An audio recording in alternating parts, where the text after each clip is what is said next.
Ngaire, over to you. Great, thank you, and what a pleasure to be here at ODI.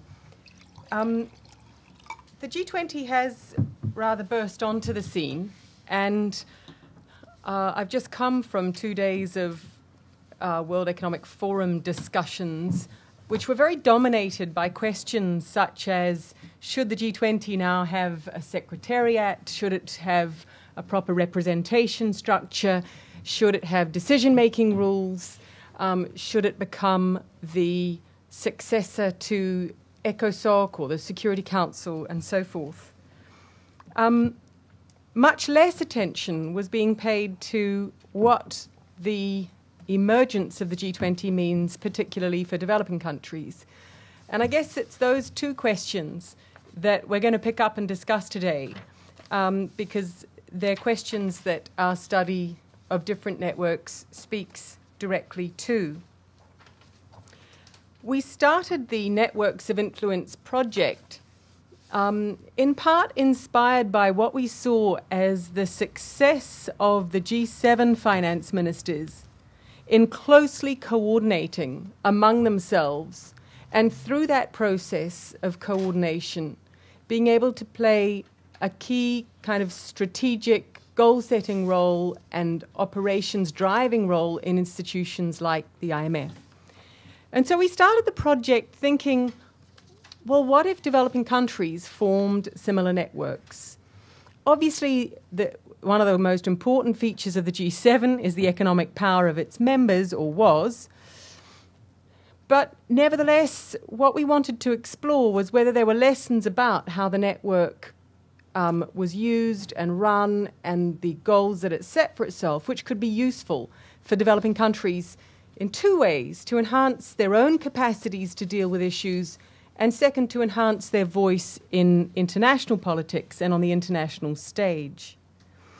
And we started the project, I guess, hopeful that there might be some lessons, but also slightly skeptical of networks, particularly informal forums into which developing countries might be lured and then, as it were, beaten up behind the bike shed. Because, in other words, we started the project thinking, well, the reason why the small and weak would usually want formal institutions is because they can have a modicum of rights, for example, to be represented, to be listened to be consulted, and to hold to account afterwards. That's why formal institutions are usually held out as a better bet for smaller, weaker countries. So is it worth them engaging in informal networks where none of those rights are formally protected? Do they actually derive the benefits of inclusion or of being listened to or of informal influence when they step into informal networks? What's the politics of that process, and what does it, how does the context of power affect it? And it's really those questions that we took on. Now, I should say right from the start that the way in which, and you probably all picked up our briefing paper on the way in, but you'll notice, and there's plenty of copies for those of you that didn't, the way in which we define a network right at the beginning is as a forum in which there are no formal rules of membership or structure or representation. There are no formal decision-making rules, and there's no formal authority to make or to implement decisions. These are the defining attributes of a network. And of course, they do, in theory, define the G20. What's interesting about the G20 Leaders group is the way in which it now seems to be, in a way, blurring those network attributes. For example, the G20 leaders have taken it upon themselves as a forum to create a new international institution. Even though they don't have the formal authority to do so, they've in fact done so. So what we're going to do today is pick up those two sequential questions. One about what is the impact and the implication of the G20 for emerging economies, which Leonardo is going to pick up in a minute, and then for developing countries, which I'm going to pick up at the end. And just before we move to that, I want to pick up the other question that I raised, which is about whether the G20 should be institutionalized. What is its relationship with formal international organizations. And they're very much using the lessons from the studies in our book. We highlight 3 roles that the G20 is playing, which it's emerged to play precisely because of the failure of existing international organizations. So the first of those roles is what we call its complementary role. And there what we see the G20 stepping in to do is setting strategic goals, setting the agenda for international organizations, and actually directing different international organizations to pick up and implement certain tasks.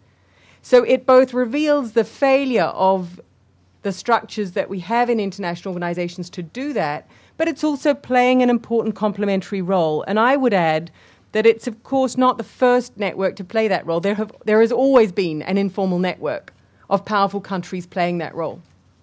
The second role we see it playing is a competitive role with international organizations, wresting some authority from them, such as this decision to set up the Financial Stability Board, where, in fact, it's leading many of the core international organizations to be worried about whether some of their authority is now going to be exercised by the G20. So it's playing a competitive role, which could be quite positive in its impact on existing organizations. And the third role we see it playing, which again highlights a failure within organizations, is a rebalancing role, where the existing formal organizations that we have been so slow to rebalance power within them, that in a way what the G20 has done is it's created a new kind of seat and voice, particularly for powerful emerging economies.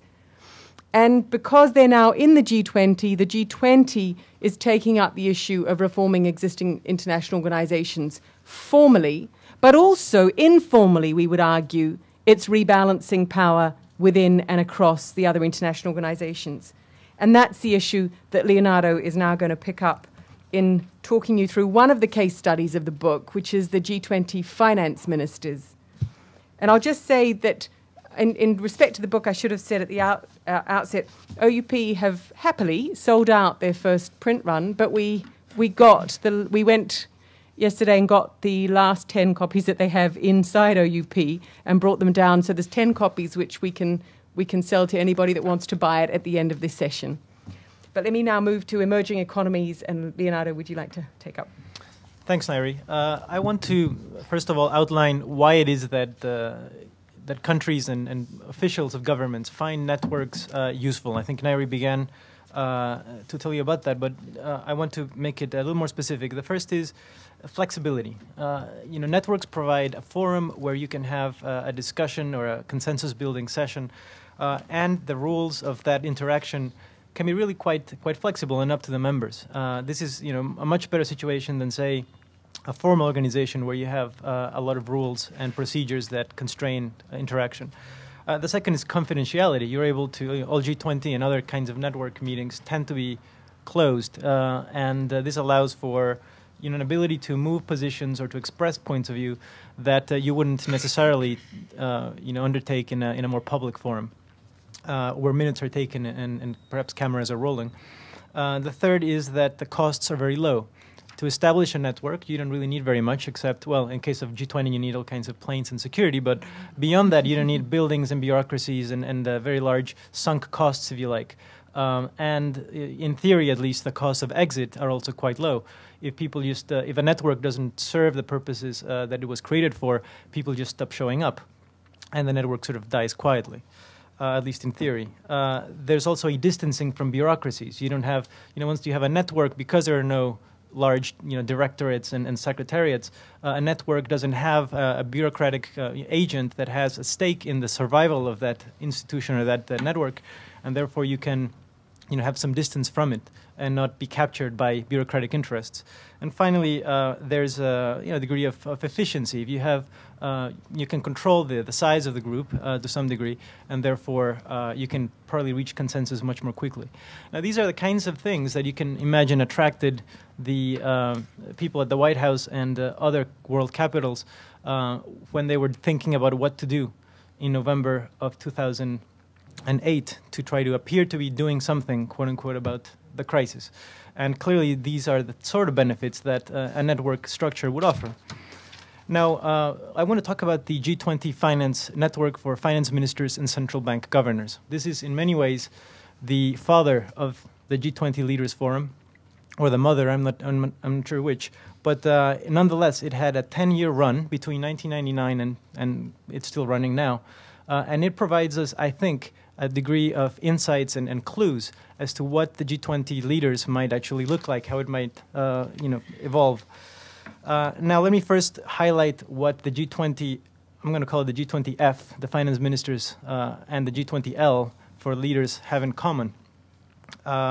First of all, finance ministries are in the driver's seat. And this was, I think, a very useful thing for the finance ministries when they were noticing that central banks were doing lots of networking around the Bank for International Settlements in Basel, and they wanted, also to be able to have a network of their own.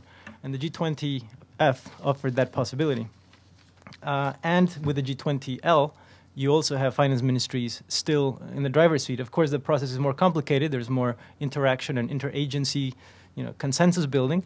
But given the nature of the problem that the G20L has been, entrusted with resolving, namely a financial and economic crisis, finance ministries have lots to say. Secondly, they have the same membership. Of course, this is not a trivial similarity. There's a few additions to the G20L. The Netherlands and Spain have been added as members, and the Secretary General of the UN, the heads of the World Bank and the IMF, and the Director General of the WTO are also in the room. It's a bigger group. But the countries and the partitioning out of representation is the same as in the G20F. And they both emerge in response to a crisis, a transnational crisis of great proportions. The Finance Ministers Network was created to deal, of course, with the Asian financial crisis, and more generally with the emerging market crises of the late 90s and earlier in this decade. And, of course, the G20L was created to deal with the current crisis. So these are really creatures of a crisis environment. And finally, there's both, up to now, both networks have very similar working procedures. So the Troika system that allows the country that hosted a year before, the current host and the future host, to play a very important role in setting the agenda.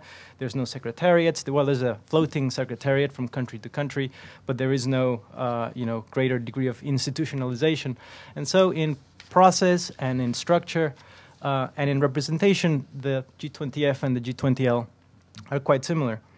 The difference is, well, obviously the G20L is a much bigger political theater. It is, after all, highly visible. It is composed of heads of state and heads of government, and therefore the pressure to deliver, or at least appear to deliver, is much higher.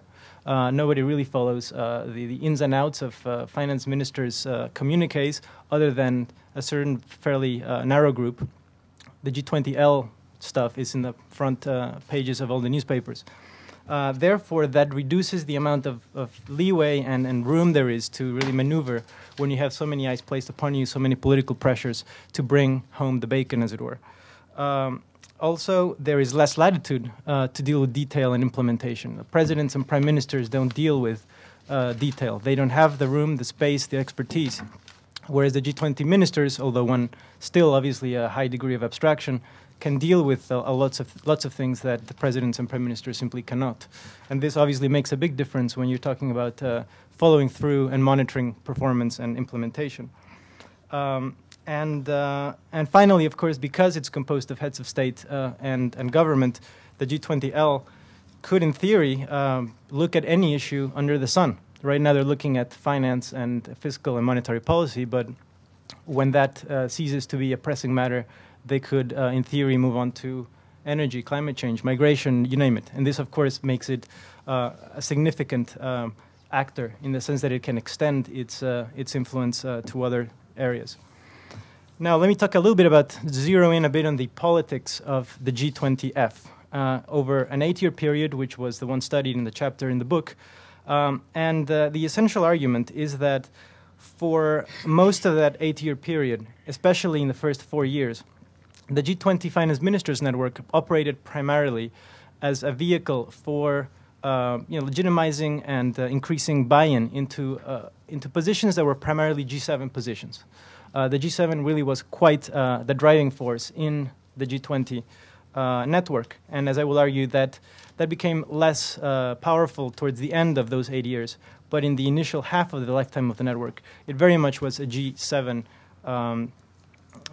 vehicle. And what I do in the book is I take 9 different issue areas, and I try to compare in different forums the positions of developing countries, including those that are represented in the G20, the G7 position as expressed in the communiques of the G7, and the G20 position, and try to compare to what degree does the G20 communique reflect the G7 position versus the developing country position, as that's taken from the communiques of something called the G24, which is an older network that also is in the same schedule of communiques. This allows us to compare positions and try to make some assessments as to which point of view prevails in the G20. Of course, this is an imperfect sort of way of testing preferences and sort of positions, but it's the best we can do, given that the real politics really are very opaque to the outsider.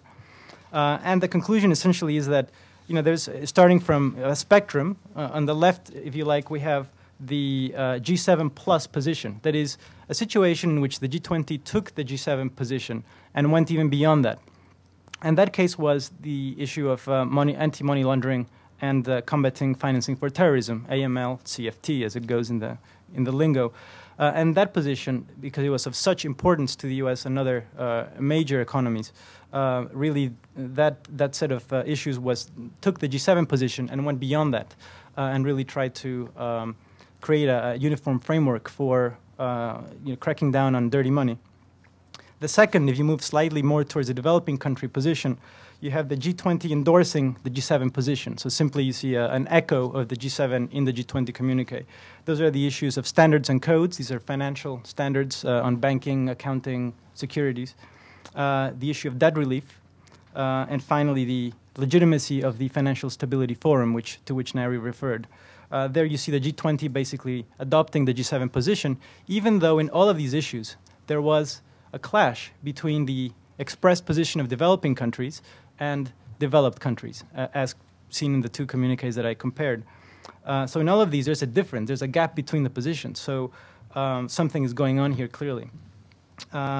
Next, we have positions or issues in which the G20 preferred just to say nothing, stayed neutral or silent, even though, again, there was a disagreement between developing and developed. And those are the issues of conditionality in the IMF and World Bank, capital controls, of course, very political, and trade liberalization. These are areas in which the G20 simply preferred to pass. And finally, we see two issues, in which the G20 actually embraced the G24 position, and you see more of a developing country position reflected in the G20. Those are the issues of sovereign debt restructuring and World Bank and IMF reform, especially voice representation, that sort of thing. So it's not to say that the G20 was completely, captured by the G7, but clearly you see, the issues fall in the spectrum, and that spectrum is clearly weighted on the side of the G7. The question then becomes: will the G20L follow in the same footsteps? I don't think so, for a couple of reasons. The first is that the 10 years of G20F has provided all the countries that participate in that network with a learning process. Initially, in 1999, when the country, the members of the governments of Argentina and Turkey and South Africa, Mexico, Brazil, countries that had never really been at the big table with the top players, suddenly find themselves sitting around the big table with the G7. They are, for the first time invited, at least in financial and economic issues, to be part of the big team. And therefore, there's a degree of shock and awe, if you like. That first year, there's trying to figure out what to do. Is this worth spending political capital in? How do we prepare for these meetings? Are they serious? Are they just, show? And so you see a period of maybe 3 years during which developed countries held the chair. And not surprisingly, these are also the years in which the G7 position is most clearly expressed in the communiques. So after this period, though, you begin to see a degree of confidence building in the finance ministries and central banks of the developing countries. And initially, after that period, India begins to take up the chair, then Mexico, and you see the beginning of developing countries using the G20 to put on the table issues that before would not have probably made it, and to become more active, more outspoken in the network. You see a degree of learning in the process. Of course, at the same time, the G20F is beginning to lose its influence. The crisis is over. People have moved on to other issues. The G20 doesn't have that urgency and that power that is given to it by a mandate to solve the world from melting down financially. And so you see this sort of learning as the G20 also wanes.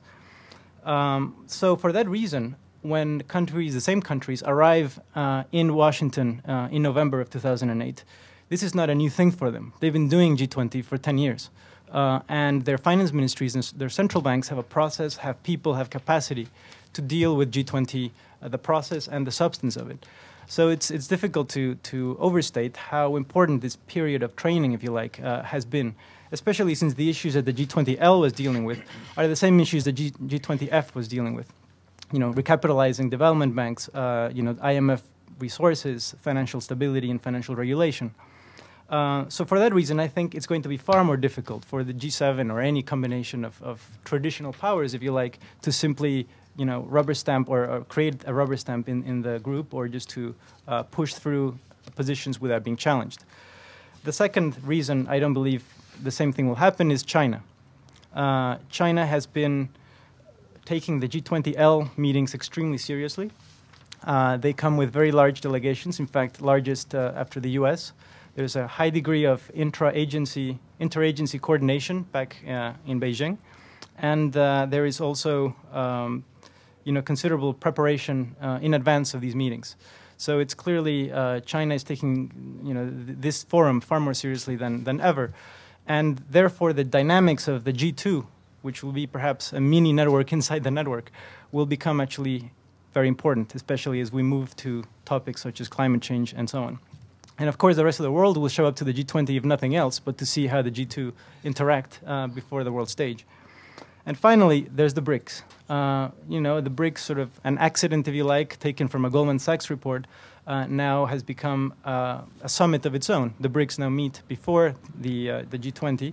They have met before the G20. They seem to be, even though they're very different countries, Brazil, India, Russia, and China have different economies, different problems, different regional challenges. They nonetheless are beginning to sort of talk and will possibly coordinate positions in some areas. And this will make it very difficult, again, for any single group in the G20L to capture the network. So let me stop here and turn back to Ngaire, who will now discuss how the G20L could affect developing countries. Thanks. Right, so just very briefly, Leonardo's given you reason to be optimistic that emerging economies, for as long as the G20 stays in that area of economic policies on which they've got used to coordinating, that they will enjoy some voice within that network. Let me now move to developing countries who are obviously not in the G20. And there's been quite a lot of talk among those interested in development about how to make them more represented, or how to make the G20 more inclusive, or how to construct constituency systems or formal representation within the organization. I just want to make 2 points. The first is that it is very clear that the G20 is failing to represent developing country interests. It is, so far, the G20's main agenda has been dealing with the financial crisis. The financial crisis has, in the G20's own terms, created a disproportionate impact on developing countries, one which the IMF, World Bank, UN, and G20 themselves refer to as a development emergency.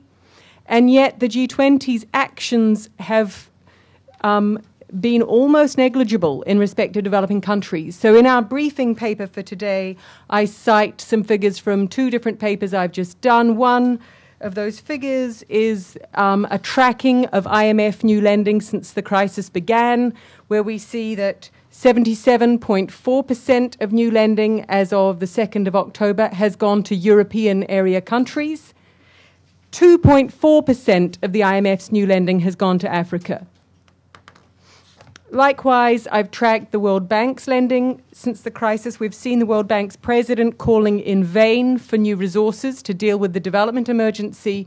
What we've mainly seen, and the figures that are tracked in that paper, is a World Bank that's desperately front-loading IDA lending. And so we dissect countries eligible and borrowing from IDA to highlight the gaps that that's leaving in the development emergency. So I say that just to say there is a problem. So now let me move to the second issue. How might this study of networks of influence tell us, what does it tell us about how to solve that problem or how to ameliorate it? And I think it tells us a couple of things about how developing countries can and should use networks to increase their influence on the G20 agenda and to increase their ability to shape the way that the G20 is tasking other organizations. The first lesson is that the structure of networks that developing countries choose to create or participate in really matters. And it matters in terms of the function that you expect a network to play. For example, where developing countries choose to participate in mixed networks, that's networks with powerful countries, informal forums with powerful countries, our cases show that that can be a successful way to shift the agenda or to set a different agenda. So one example is the chapter by Miles Wickstead, sitting right here, who can take your questions on it, on the Commission for Africa. Another chapter is on the ECOSOC ad hoc groups. And these studies show, first, that these kinds of networks really can play a role setting and underlining items on the agenda. But they also show that these networks never have had an implementation power. So they can succeed in helping set the agenda, but you need other forums to push for implementation. That takes us to the other kinds of networks that we look at in the book, which are networks formed exclusively of developing countries, which we see as having very different characteristics and very different potential contributions. And the two roles we see them playing very successfully in the cases, or not playing because of their structure, are first coordination. So there's a chapter on the HIPC Finance Ministers Group, and there's another chapter on the 4 African presidents who coordinated a plan for Africa within NEPAD. And they show the way in which networks can help a subgroup of developing countries really coordinate a position and present that coordinated position to the broader network, to the G8, whether it's the G8 or the G20. The other role that we saw these developing country networks playing lies in capacity building and knowledge creation. Now, capacity building and knowledge creation is something that almost every network aspires to. But interestingly, we found very little evidence that mixed networks do that very well. What we did find is that with the right structure, developing country networks can. And let me just give you three examples that help make the point. The first is the group of East Asian finance networks, which have been very successful. They've been successful both in capacity building and in knowledge sharing across East Asia. What's very important about those networks is the joint leadership of Japan and China and the counterbalancing effect of that joint leadership, which has created space for small countries within those networks to come to the fore and benefit from them. And I would contrast that structure with another network in our book, the SEMLA network of Latin American central banks, where Mexico has played a dominant and non-balanced role. And that's significantly eroded the capacity of the network to play this role. So the structure of the leadership of the network turns out to matter a lot across our studies. Another example of capacity building where this structure is just emerging is the networks of senior budget officials, which are emerging following and in a way using the OECD example. And in those networks, there's one in Africa and there's one in Central and Eastern Europe, this issue of leadership is proving absolutely critical, and the need to ensure that there is some counterbalancing of dominance or leadership so as to create a network that countries have enough trust in and have enough confidence in that they'll actually send senior people to and make the network work so that it really can be capacity building and it really can be knowledge creating. So in our briefing paper, in the conclusions of our briefing paper, we propose that in order best to use the G20, developing countries might form networks, in our words, first to strengthen their own ability to use the G20, and second to strengthen their own capacity to make arguments across the agenda that the G20 is moving on. And I'll stop there. Thank you. Many thanks indeed. Thanks to both of you. There's a lot of very interesting issues on the table, also quite a lot of detail that's underneath the issues that Leo and Ngaire have presented, which is in the book. So I urge you to have a look at some of that detail.